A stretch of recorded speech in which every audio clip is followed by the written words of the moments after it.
कुछ विशिष्ट तिथियों और कुंभ में पवित्र नदियों में स्नान करने का बहुत ही महत्व है।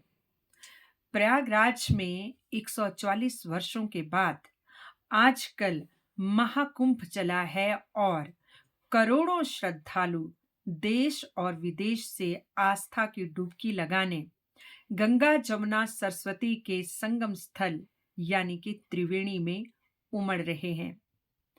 हम पवित्र नदियों में डुबकी लगाते हैं ताकि हमें मोक्ष की प्राप्ति मिले, हमारी आध्यात्मिक उन्नति हो और साथ ही हमारे पूर्वजों को भी मोक्ष मिले।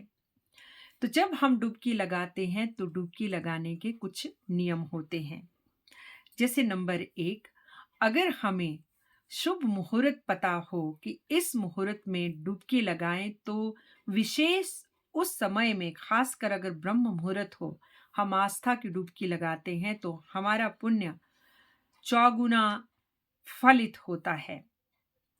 जब हम आस्था की डुबकी लगाते हैं उस समय अपने शरीर पर साबुन और शैम्पू का प्रयोग नहीं करना चाहिए।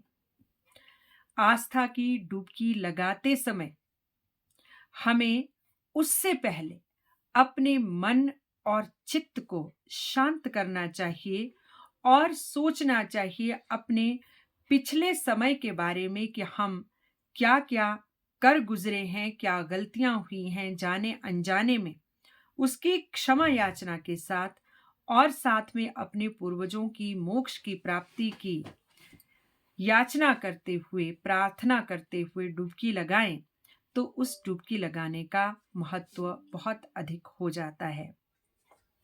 हमारे सनातन धर्म में बहुत सारे मंत्रों की बात कही गई है और स्नान के समय जो हम मंत्र उच्चारण करते हैं वो ये रहता है: गंगे च यमुने चैव गोदावरी सरस्वती नर्मदे सिंधु कावेरी जले अस्मिन् सन्निधिं कुरु।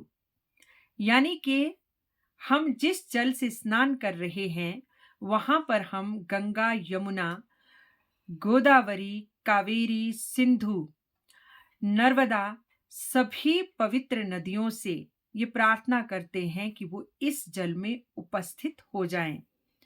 और इस भाव के साथ जब हम मंत्रोच्चारण करते हैं तो हम कहीं भी हों, कहीं भी स्नान कर रहे हों, उनकी उपस्थिति उसमें दर्ज हो जाती है और वो हमारा स्नान पवित्र स्नान बन जाता है। अब आस्था की जो डुबकी लगाते हैं, ये जानना बहुत अधिक आवश्यक है कि कितनी बार डुबकी लगाई जाए।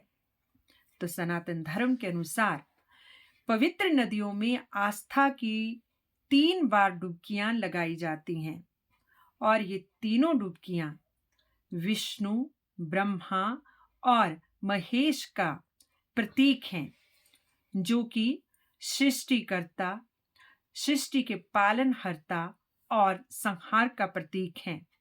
जब हम आस्था की 3 डुबकियां लगाते हैं तो इस तरह से हम ब्रह्मा, विष्णु, महेश को प्रतीकात्मक उन्हें मानते हुए, उनका ध्यान करते हुए हम उन तीनों को संतुष्ट करते हैं और वो हमें आस्था की डुबकी लगाने का फल देते हैं, फल प्रदान करते हैं। तो इसलिए आप महाकुंभ अगर जा रहे हैं तो आस्था की डुबकी लगाती समय इस डुबकी के कुछ नियमों का पालन भी करें तो आपका जो ये स्नान होगा, पुण्य स्नान, अमृत स्नान और जो आस्था की डुबकी होगी, इसका आपको अक्षय पुण्य प्राप्त होगा। आज के लिए इतना ही। महाकुंभ से रिलेटेड बहुत सारी और जानकारियां लेने के लिए बने रहिएगा। जय हिंद, जय सनातन।